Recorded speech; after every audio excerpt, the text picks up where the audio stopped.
It's your boy Jross, 10 million strong, hanging out in St. Louis with the Gospel Jalapeno, y'all. Yeah. We call them the John P. Key Band, y'all. They in St.Louis for the concert. We're gonna holler at them, see what they got going on, and all of them are well respected individually as musicians, but as a group. Well, Chris, we'll let you speak first, and you, I guess you'll be the leader so far. Oh, wow. And so as a unit, how do you guys make everything gel and come together as one? Rehearse. Well, besides rehearsal, it's got to be more than just rehearsal. More than that. A lot of people rehearsing suck. It's a chemistry. You know? It's a chemistry, man, that we have. You know what I'm saying? Like, we all try to, like, gel together on stage. And, like, that's the thing. That's, like, the number one thing that we try to preach. You know what I'm saying? Stay in your lane. Yeah. You know what I mean? Like, most cats don't do that. You know what I mean? Not most, but I mean, some cats that we hear on the regular, they don't stay in their lane. You know right. So that's something that we like try to like do all the time. All right, now you got CJ sitting next to you, and both of y'all play drums. How does it that you guys just with the practice you learn how to stay in the lane, or do you sometimes you got to put it on him, and he got to try to put it on you? Well, yeah, come on now, come on. Yeah. No. We practice together a lot. You know we always together. We hanging out together all the time. So we kind of know what to do, what not to do, what to do. You know what I'm saying? Like communication is key. So. But CJ, what's your opinion on that? Do you ever like look over there at Chris, say, man, I got to let him have it a little bit? No. Chris, speak up a little bit. What I'm playing is I'm playing like electric stuff too, so. Well, a lot of people not gonna know what you mean when you say electric stuff. Explain to them real quick.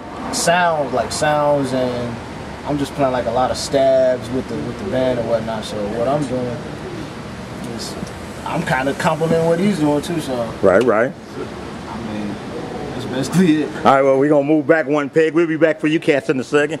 Got Evan up back here. I didn't know he played drums too, but hey.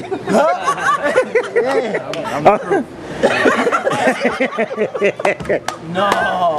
Hey, so AAF, who came up with the name, the Gospel Jalapeno? You know, it was all constructed together.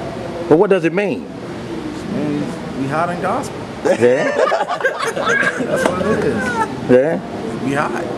Simple as that. Simple. Any situation, we could be the gospel. It could be the gospel jalapenos. We could be the pop jalapenos. The jazz jalapenos. Could be the jazz jalapenos, or we could be the R&B. Hey, now do you guys catch flack when you go from gospel to pop, R&B? My account don't.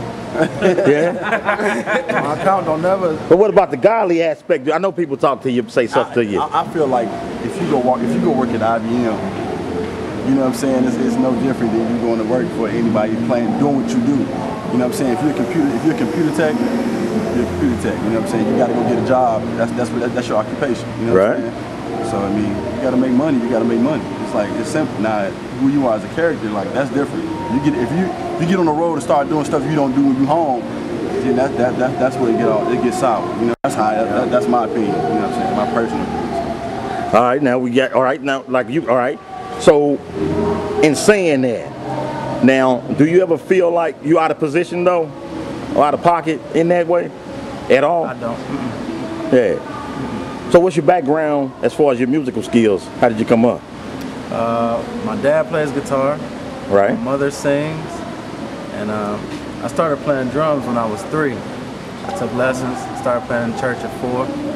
And I've been a beast on kid ever since. I started playing keys when I was 12. I took lessons and then I stopped. I went back to drums or whatever. Then I started playing keys really like at 12. So.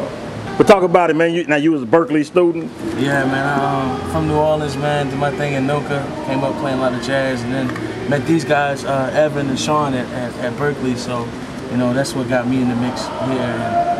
Man, I'm just doing what we do, man. Enjoying everything we do here.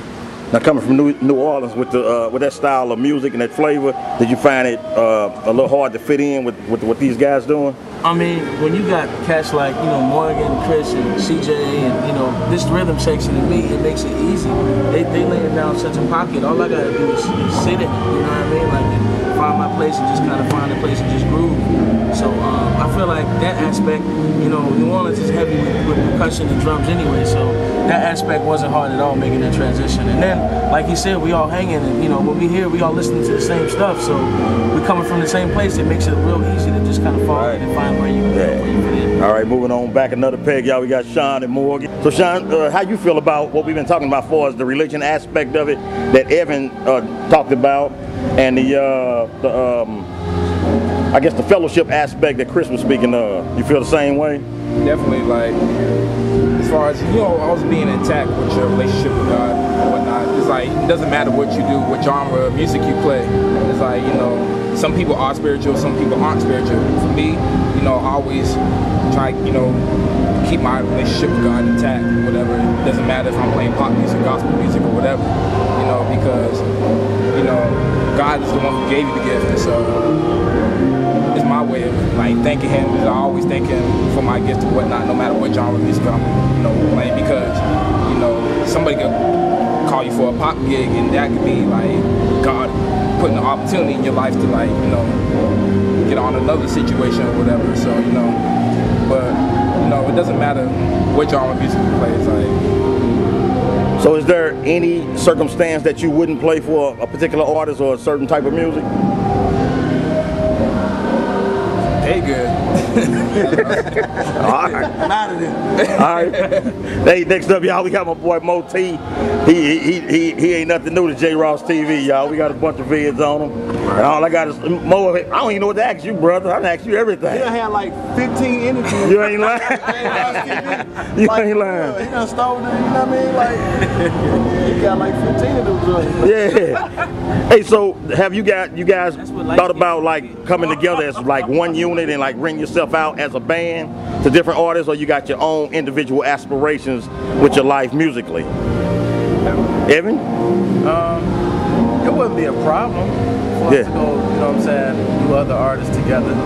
It probably, you know, the artists would actually love that. But I'm pretty sure we all have our own goals and our own, you know, paths that we want to take musically. Yeah. Somebody may want to be in film scores, somebody may want to be heavy in producing, somebody may want to do songwriting, you know what I'm saying? Yeah. So, depending on, some people have families, like me. Shout out to my family. Go ahead. Love y'all. And yeah, so it's you know, it's different. Yeah. But if the opportunity presented itself, hey, we there. Yeah. Well, how your wife feel about you being on the road and all the girls and women and all that type of stuff? My wife is from Alaska, so we dealt, you know what I'm saying, it was a long distance relationship from the jump. Right. So it was built on that foundation of communication and friendship. So the trust is there. You know, I got a different woman, I always say that. Yeah. And I really don't even deserve it. I heard that. But it's cool. It's Yeah. cool. I got a little boy now, so it's getting tough. Oh yeah. For a minute. But what about you, Chris?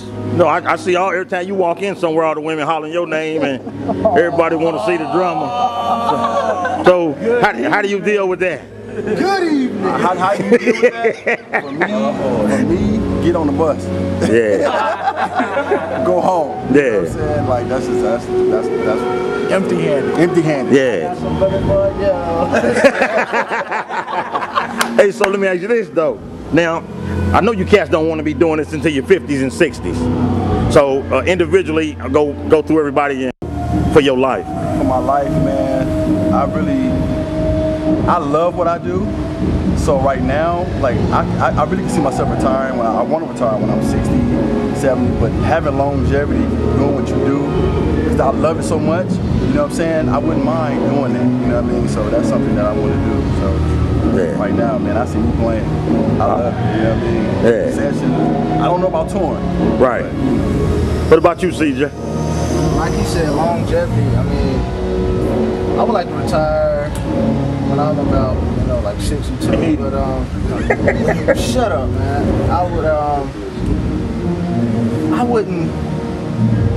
I would still like to pick up the phone and, you know, do a gig, but I wouldn't want that to be like my main Source of income or like. Like, I would just like, you know, be living and chilling, you know what I'm saying? Well, by the time I'm 60, but still be able to pick up the phone and do a gig. So yeah, that's my goal, man. All right, rolling on back. What about you, Evan? Same question. You don't want to do this all your life as far as the touring part, but I know you want to be connected with music. Yeah. I really want to get into like TV shows. Yeah. That's my main goal.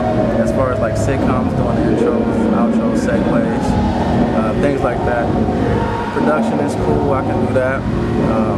I don't necessarily want to be touring all the time. Like I said, I just got a new family. You know what I'm saying? New wife, 2 years almost, 7-month-old. So it's like I need to leave a legacy behind. You know what I mean? So when I'm done, you know what I'm saying, my son can talk to his friends. Say, oh yeah, that's my daddy on that TV show. They're like, on Jross-tv. Oh, yeah, that's right. Just watch the credits though. Just hold on. It's gonna say his name. You know what I'm saying? I want him to be like that. Right. Not your name. And then them checks still gonna be coming in. You know when I did do the Fresh Prince or Moesha when it's the repeats and all of that. So that's really where I want to be.